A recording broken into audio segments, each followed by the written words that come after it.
ears listen. The word of the Lord.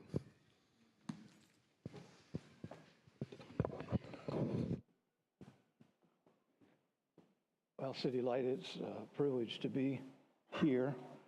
I did serve on the advisory team, and we no sooner got started with Citylight South and COVID hit. So many of our meetings were on Zoom, so we didn't have the relational. I would say my experience with that, it was the smoothest and the gentlest I've ever been fired from a ministry.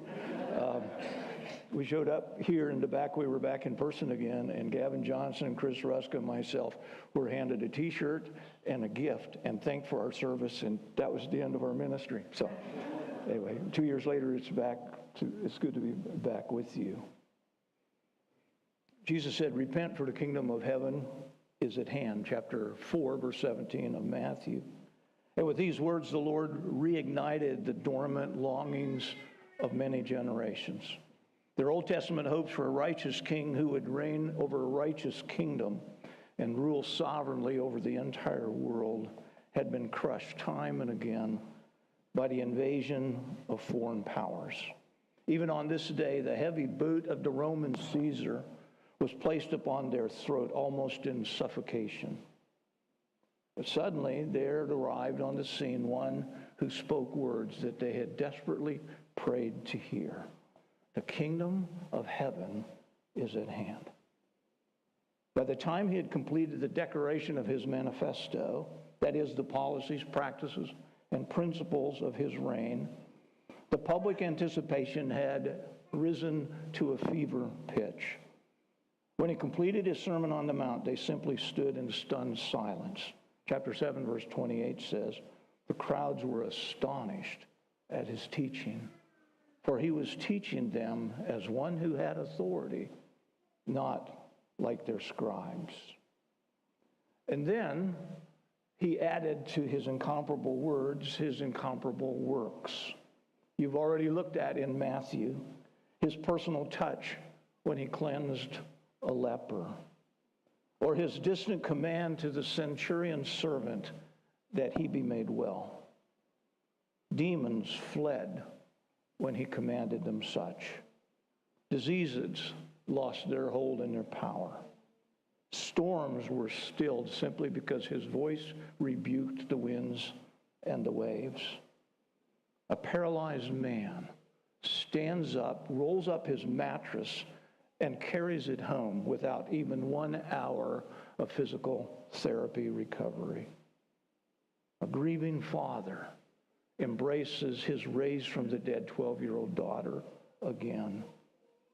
And more than once, blind eyes began again to see. The silenced tongues of the mute began to speak words again. And then finally, he issues this general call. Come to me, all who are weary and heavy laden. I'll give you rest. By his words and his works, his kingly majesty has been affirmed over and over again. But then we come to Matthew chapter 13. Matthew chapter 13 serves as a hinge point in Matthew's account of the life of Jesus. Suddenly, Jesus shifts from the public demonstration of his claim to authority and power, and he moves rather into private consultation. He begins to focus his ministry primarily on those who already believe. In Matthew 13, and you've been here for a couple of weeks, so you understand, but there are some repeated themes, and I like to use the coma model of Bible study. Coma is not what happens when Alex begins to preach, but it's basically the C stands for context, and the O stands for observation, the M stands for meaning, and the A for application. So we begin with some observations. The first thing we notice in chapter 13 is the repeated phrase, the kingdom of heaven. It appears, I think, 32 times in the whole gospel, but it appears 12 of those 32 times right here in our 13th chapter. Another one is the repeated use of the phrase, the Son of Man. It appears, I think, 31 times throughout Matthew's gospel. It has already appeared twice in the preceding context, but twice it appears right here in the 13th chapter. And then, as was already read for us, all these things Jesus did, verse 34, he said nothing to them without a parable. This is to fulfill what was spoken of the prophets, and you'll find at least 21 times in Matthew that says that these were done in order to fulfill the prophets. So we come to this hinge.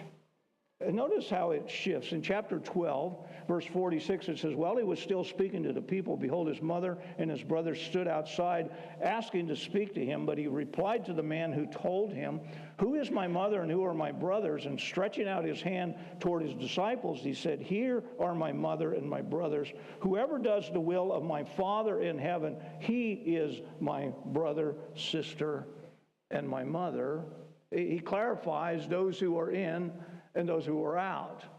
And then notice there's kind of an inclusio. There's a bookend on the shelf. Chapter 13, verse 1. That same day, Jesus went out from the house and sat by the sea. But then you drop over to verse 36 of chapter 13. Then he left the crowds and he went into the house, and his disciples came to him. The significance of chapter 13 is, as you've already been taught by your pastors, is the emphasis on parables. The word parable appears, I think, at least 15 times in chapter 13. Now, the parable simply means to lay alongside or to cast alongside. So basically, a parable is taking two sticks and laying them side by side and to compare them and to contrast those. So notice that in this context, he talks about the parable. There's 8 recorded in chapter 13. Alex and Ricky made sure that I got the most difficult of the 3. And there are 6 of those that are introduced with the phrase, and the kingdom of heaven is like or can be compared to. So a parable is simply a familiar story, some illustration from the pedestrian life that people understand so that God can teach them things they don't understand. So he tells stories that are for them most familiar, though for us they are not. They are short stories, pithy stories that are long in meaning. When you come to a parable, it's very much like reading the book of Proverbs. It's that moment as you're reading it that you have to stop. They're so short you're doing your read through the Bible in a year kind of thing, and you can just steamroll through them. But parables aren't written that way. You have to stop, take your fingers, lace them behind your head, if your wife allows you to, cross your feet, put them on the coffee table, stare at the ceiling, and ask yourself, what does this mean?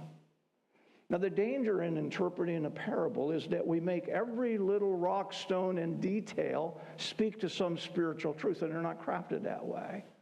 The parables are written as a general story that were understandable in the original to the first hearer, but the meaning of which is only discovered by revelation. In other words, parables were, as the disciples said, verse 10, they said to him, why do you speak to them in parables? And he said, to you it's been given to know the secrets of the kingdom, but to them it has not been given. So parables are crafted by Jesus, and he begins to use this communication model more frequently after this hinge text, chapter 13. Why? Because those who have chosen to reject him, and the rejection of Jesus is ramping up by the time you come to 13. We're way into his 3.5 years of ministry. So it conceals truth from those who have chosen not to believe that he is the Messiah, the Son of God, the come Redeemer of Israel. But it also, so it conceals for many, but for a few, it reveals truth. But it's revealed because they ask. Now, Ricky handled the easy one last week. Everybody stands in line wanting to talk about the parable of the 4 soils.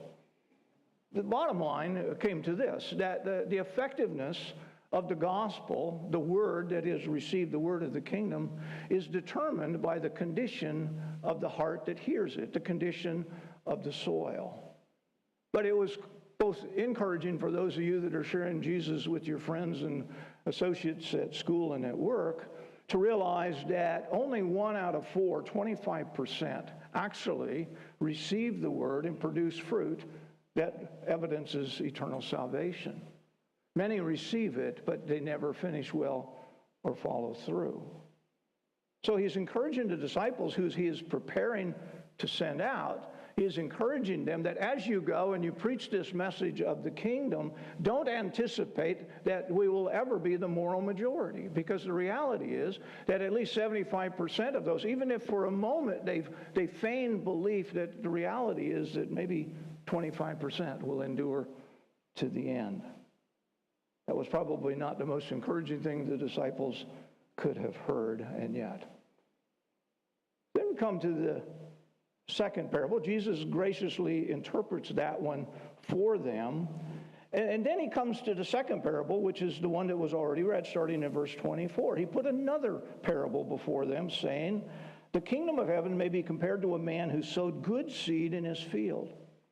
But while his men were sleeping, his enemy came and sowed weeds among the wheat and went away." So, to understand it, they understood this, that there was a weed that was so similar in appearance to the wheat that until it was fully mature, you could never quite be certain.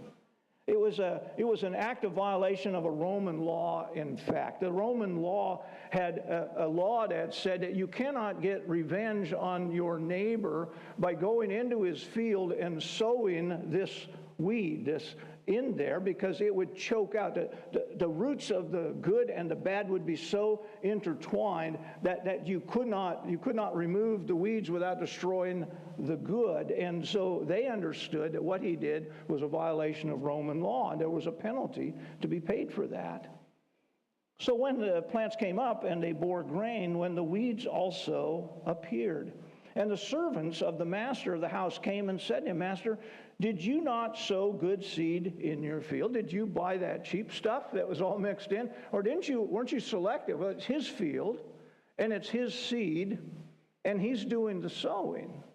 So the fault here is not on the hired men. They didn't do the sowing. The master who owned the field and bought the seed did, but they recognized that something has gone afoul here. How then does it have weeds? And he said, "An enemy has done this. The law has been broken. Somebody seeking revenge has tried to destroy my crop." And so the servant said to him, "Then do you want us to go and gather them?" Be careful to notice that he does not rebuke the servants for sleeping. They're not saying that you were not paying attention, you were supposed to guard the field, this wasn't supposed to happen. They are ready to work hard, and they're saying, "You want us to go out and weed the field?" As a youngster growing up, I can remember going to my grandfather's farm over by Fairbury, and he had Milo, and he would give us all machetes, and we had to walk the fields and chop down the weeds that were growing, because if the weeds took over, then the production of the Milo was reduced. They're saying, "Do you want us to go out and clean the weeds out of the field?"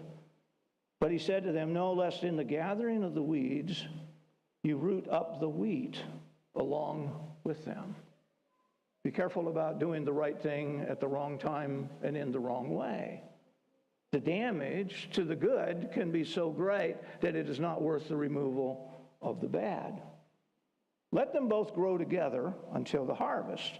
And at the harvest time I will tell the reapers, gather the weeds first." It'll be evident by that time. The fruit of the product indicates the reality or the genuineness of the product. It'll be evident at that time that these are weeds, cut them off, remove them. This is the good, cut it off and store it up. "Let them both grow together until the harvest. At harvest time I will tell the reapers, gather the weeds first, bind them in bundles to be burned, but gather the wheat into my barn." That's the first. Now remember that the first audience to hear this, he's preaching to the general populace, the general public. But the target from chapter 13 forward is primarily the preparation of the hearts of the 12 who are going to go out with the good news of the kingdom and the gospel. They've already had one blow to their confidence. 75% of the people that receive your word are not going to produce fruit. Now he hits them with a second one. When you're going out, seeding the word of the gospel, the enemy is also going to be seeding a false word. And the fact is that the weeds amongst the real are going to reduce the production. The disciples are probably right now on the edge of total discouragement, going, and this is not even worth it. And so he throws them a couple other parables. The first one, as he gives it, is the parable of the mustard seed. Notice verse 31. So he put another parable before them, saying, the kingdom of heaven is like a grain of mustard seed that a man took and sowed in his field. It is the smallest of all seeds, and all kinds of articles saying, well, Jesus just didn't understand. There are seeds smaller than a mustard seed, but for the common use of agriculture in their day, the mustard seed would have been the smallest one that they would have purchased and invested. And he plants it in his field, the smallest of the seeds. When it is grown, it is larger than all the garden plants and becomes a tree. Literally, they could take a small mustard seed, plant it, and by the time of the end of the season, it would have grown anywhere from 10, 12, sometimes as much as 15 feet in height. When we used to actually garden in our backyard, I had weeds that did the same thing. Then he says that it becomes large enough so that the birds of the air can come and make their nest in its branches. Well, he throws this one out, and he doesn't explain it. This is one of those moments where the people on the shore that are listening to Jesus as he's teaching from the boat are saying, I have no idea what these paraboles are all about. He's just like athlete's scalp. They're just going right over my head. And the disciples are leaning forward going, I'm sure this means something. We probably ought to understand it. But in a subtle way, the master is saying to them, those 75% of those who hear the good news, and even those that enthusiastically in the moment receive it, ultimately reject it, don't be discouraged. And even though when good seed is sown and the enemy comes and sows weeds among it and there's a battle for survival, don't be discouraged. Because the principle is this: even the little becomes much if God is in it. So the great growth of the kingdom is not going to be found in its front headlines making news and its incredible, loud performance. It's going to be small in the beginning, but relentless in its growth. Until ultimately, and you get the story from Ezekiel, you get it also from Daniel and others, ultimately, this small seed grows into a tree that is strong enough and big enough so that the birds will come, place their nests there. In other words, this kingdom that starts small will grow big enough so all will be blessed by it. They will find safety and security there. Be encouraged. It's not how big it is in the beginning, but it's what it becomes when God is finished. So he gives them a third one. Verse 33. He told them another parable. The kingdom of heaven is like leaven that a woman took, and she hid it in 3 measures of flour till it was all leavened. So to those that are being sent out with the message of the gospel that so far have been discouraged by the fact that 75% are going to reject it and not produce fruit, and the enemy is going to come and he's going to oppose it and he's going to try to destroy what is done there, it's encouraged that it's just a little thing that when it's placed in the hands of God, it can become a great thing. And also just a little leaven leavens the whole lump. The picture here would be as that the housewife just pinched off a little dough from yesterday, saved it till the next day when she begins to bake the bread, and that was the basic essential of life. That was the standard. Everybody had to live by bread, and then she would use that as a starter, and so she would take the starter dough. It's like sourdough starter that gets passed from generation to generation, and she would place it in there, and slowly it would invade, it would pervasively take over the entire thing. I asked the question, what is 3 measures? And most people said it's about 144 cups of flour. Another said that it would produce enough bread to feed 100 to 150 people. All of that by just simply taking a pinch from yesterday's dough and placing it in to the new flour. Jesus is saying to the disciples, don't be discouraged. Don't be discouraged. You see, the growth of the kingdom, the growth of the gospel, it's not flamboyant, it's not loud, it's not demonstrative, but it is irresistible and pervasive. So just be faithful. Put the leaven of the truth in, and in the hands of God, over time, it will grow and expand. Then finally, he quotes this, again, trying to explain why parables. Why 15 times is it mentioned in the text? And it's because Asaph in Psalm 78 said, I will open my mouth in parables, I will utter what has been hidden since the foundation of the world. In other words, this is to fulfill what was spoken of the prophet, which is trying to remind them again 21 times in there that this thing that Jesus is doing is not a new creative thing. It is the plan of God from the ages past, that he was ultimately going to send his son, and his communication method was going to be one that would conceal truth from those who rejected him and reveal truth to those who loved him. And so finally, now it's time to get out of the boat, make his way through the crowd, and go back into the house. Verse 36. Then he left the crowds.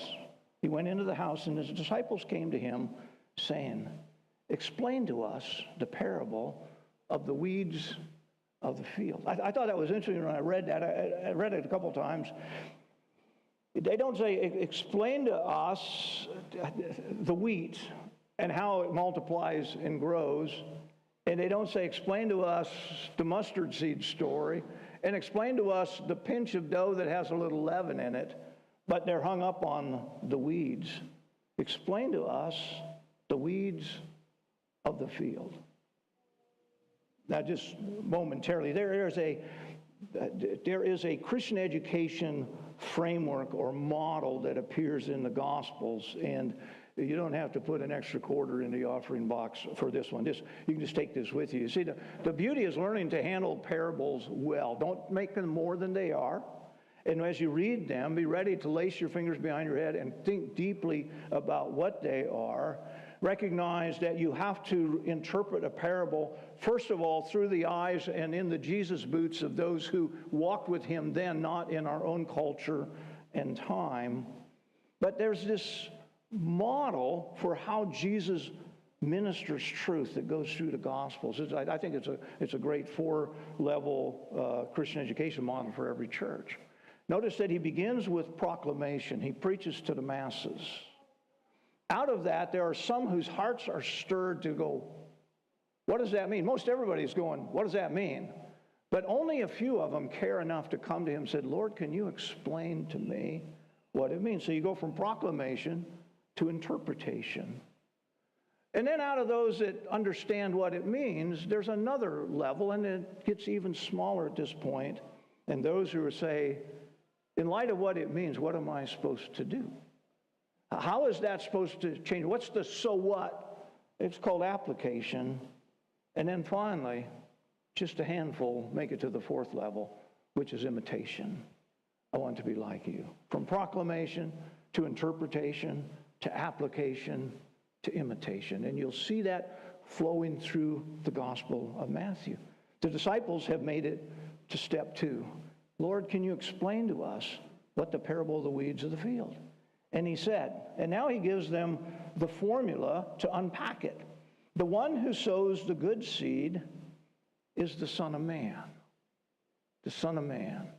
That takes us back to Daniel chapter 7. If you have your Bible available, you might want to flip back to Daniel in the 7th chapter.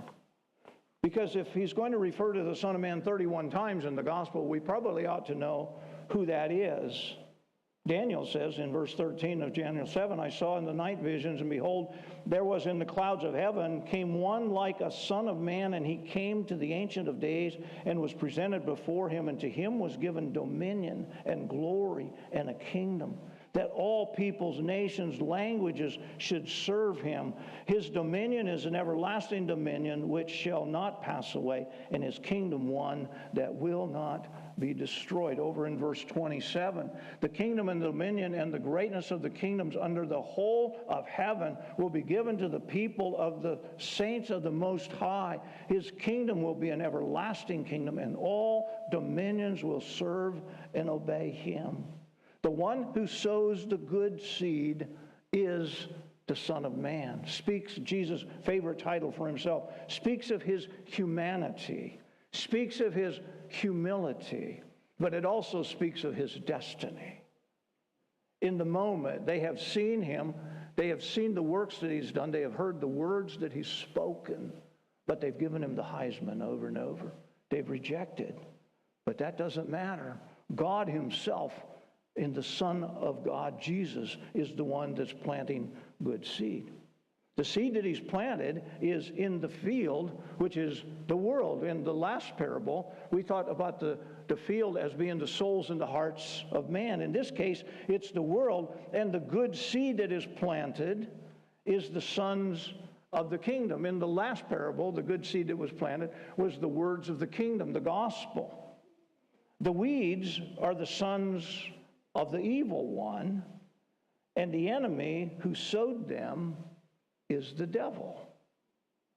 The harvest is at the end of the age, and those who do the reaping are the angels, the servants of God. So now he gives them the meaning. Just as the weeds are gathered and burned with fire, so it will be at the end of the age. The Son of Man will send his angels, and they will gather out of his kingdom all causes of sin and all lawbreakers, and he will throw them into the fiery furnace, that in that place there will be weeping, wailing, and gnashing of teeth. Now his concluding statement gives us the thread that laces chapter 13 together. He says, he who has ears, let him hear.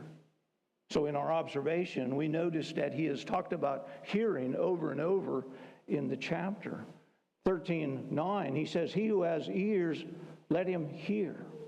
In 13:13, he said, seeing they do not see, and hearing they do not hear, nor do they understand. Verse 13 or 16 of chapter 13 says, blessed are your eyes, for they see, and your ears, for they hear. In verse 17 of chapter 13, he said, many prophets and righteous people long to see what you see. They did not see it. They long to hear what you hear, but they did not hear it. In verse 18, he said, hear then the parable of the sower. In verse 19, he said, anyone who hears the word of the kingdom. In verse 20, 22, 23, he says it over and over. This is the one who hears the word. And he wraps it up in verse 43 of 13. He who has ears to hear, let him hear. Which raises the question, with the master teacher who is affirming his message with incomparable works, miracles, and power, why is it that they don't see? And why do they not hear? Deuteronomy 29:4 says, this day the Lord has not given you a heart to understand, or eyes to see, or ears to hear. Jeremiah chapter 5, verse 21, it says, hear this, O foolish and senseless people, who have eyes but see not, who have ears but hear not, for they are a rebellious house. 30 years after this, the Apostle Paul will write this letter from a prison cell in Rome. In Ephesians chapter 4, verse 18, he will say this, they are darkened in their understanding and alienated from the life of God because of the ignorance that is in them due to their hardness of heart. Or in 2 Corinthians chapter 4, verse 4, Paul will say, in their case, the God of this world has blinded the minds of unbelievers to keep them from seeing the light of the glory of Christ, who is the image of God. Why is it that they see and don't see, they hear and they don't hear? It's an issue of the heart. And Satan is seeding the weeds to destroy the works of the gospel, and he chooses to blind them so they don't understand.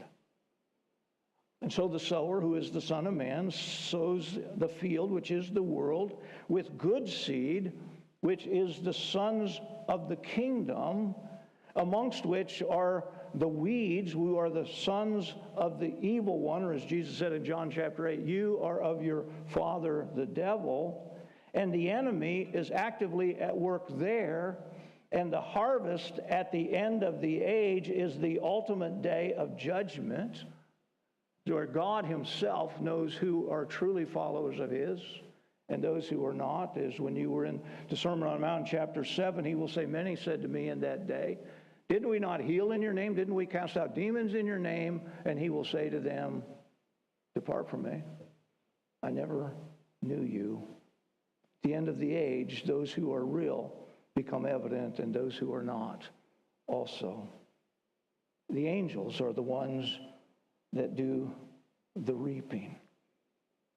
So the final principle on parables is this: you have not rightly interpreted a parable until you experience the aha. Buried somewhere in this pithy little story is a truth that is only discovered through meditation, prayer, and divine revelation. My aha, I was sitting in a hotel in Chicago this week at a missions board meeting unpacking this, and many of the authors, and myself included, thought that the parable was speaking about the church, and that we need to be on the alert, that we should not be sleeping on the job, because the church is being gathered full of saints, and Satan is going to plant false believers among us so that we look skeptically and critically at everybody seated around us. Are they in? Are they out? Are they one of us? Or are they not? But this parable is not about the church and Satan putting false professors among us. Instead, it's not the world coming into the church, but the parable is the church going into the world. In order for him to rule and to reign in righteousness, God has determined that he will take us, the sons of the kingdom, the children of righteousness, and he will sovereignly seed us into the world around us, in order that in our being light in their darkness, many of them might come to know Jesus.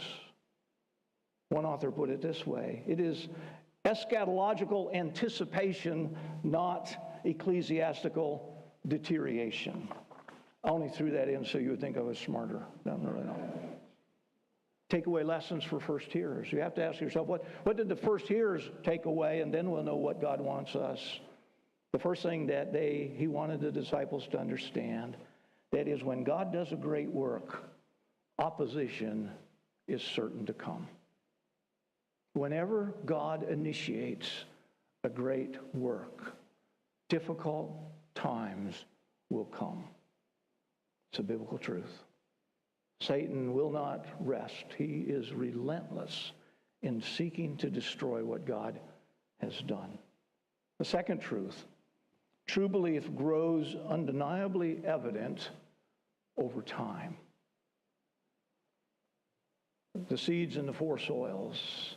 How do we know which ones are genuine? They bear fruit over the long haul.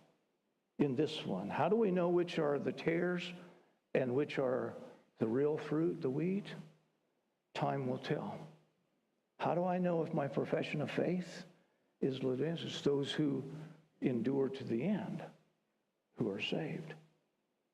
True belief grows undeniably evident over time. So you ask yourself the question: do I look more like Jesus today than I did a year ago? Is there growth and development and maturing taking place in me? Do those who know me best see more of Christ in me and less of Tom in me? The third principle comes out of the mustard seed. Little is much if God is in it. Little is much. We always think that if it's a God thing, it is flamboyant and it's loud and it's explosive. We have the Elijah thing. I looked for him in the lightning and the thunder and the earthquake, but I heard his voice in the gentle breeze. Little is much if God is in it. And the fourth, we are called of God to live in the world while not being of the world. John chapter 17, as Jesus is praying, he says, Father, I don't ask that you take them out of the world, but I ask that you keep them from the evil one. So to apply this to us personally, if we take what we've heard already in the Gospel of Matthew, number one, it's time that we drop the shade off of our lamp. Let your light so shine before men that they might see your good works. He is placing you in the world as a light in the darkness. And the darker your assignment, the more brightly your little light shines. But it's time, by God's design, that you drop your shade. It's also time to get the salt out of the shaker. You see, salt in the shaker doesn't do anything. The reason for salt, and you are the salt of the earth, is that he rubs us in to the environment to delay or to slow down the decaying process. We can't say the mission of the church and the mission of the gospel is not to make the world a better place. It's to point to Christ, who alone can make a better person. But while we're here, we are to make a difference. And so to do that, we can't run and hide. We can't go into isolation, separatism. Instead, we serve the Lord right where we are, and we have to take the risk of getting out of the shaker and finding ourselves in contact with the culture that is so rapidly deteriorating around us. It's our job to focus less on exegeting our culture and more about evangelism, lost souls. We're to be less critical of what's happening around us and more compassionate toward those for this simple reason. There is coming a day when his angels will gather out of his kingdom all causes of sin and all lawbreakers, and he will throw them into a fiery furnace in a place where there is weeping and gnashing of teeth. The parables are significant because there is a forever heaven and there is a forever hell. And there is between those two a great chasm fixed, which cannot be crossed on the other side of the grave. He has sent us out there with the good news, not to judge and to criticize, but to compassionately and lovingly speak truth, knowing that maybe 25% of the people that we talk to have a heart that's been prepared by God to hear and receive, and they will come to know him. You may complain about where you live or where you work or where you go to school, but according to this parable, you have been planted in your place for this time for divine purposes. So grow where you're planted. Drop the shade, get out of the shaker, and make a difference through compassionate, loving care for the glory of Christ. With this final conclusion, then the righteous will shine like the sun in the kingdom of the Father. The good news is we've read the end of the book, and we win. It's dark today, but there is coming a day when those who know Jesus will be seen as a brilliant light for his glory. Right now, we just need to be faithful where we've planted. Lord, I thank you that you love us enough to speak to us, and you reveal truth to us, and you make it practical and real so that you can use us in the world where you've placed us. You have intentionally seeded us in the world. And Satan is opposing that, and there's a battle taking place. But you encourage our hearts knowing that it's in the little things that big things take place. So give us courage to just be little and be faithful. Looking forward to the day when we win, when Jesus returns. And you separate those who have faithfully walked with you from those who have denied you and rejected you. But until then, stir our hearts for the lost. It's a serious and an urgent message that there is coming a day when a forever hell will receive those who have rejected Christ. You have rescued us in order to let them know they don't have to go there. By your grace. There might be somebody here this morning, Lord, who is just playing the game. And the Spirit of God is stirring their heart. Would you be so gracious as to give them eyes to see, ears to hear, and a heart to understand? Pray in Jesus' name.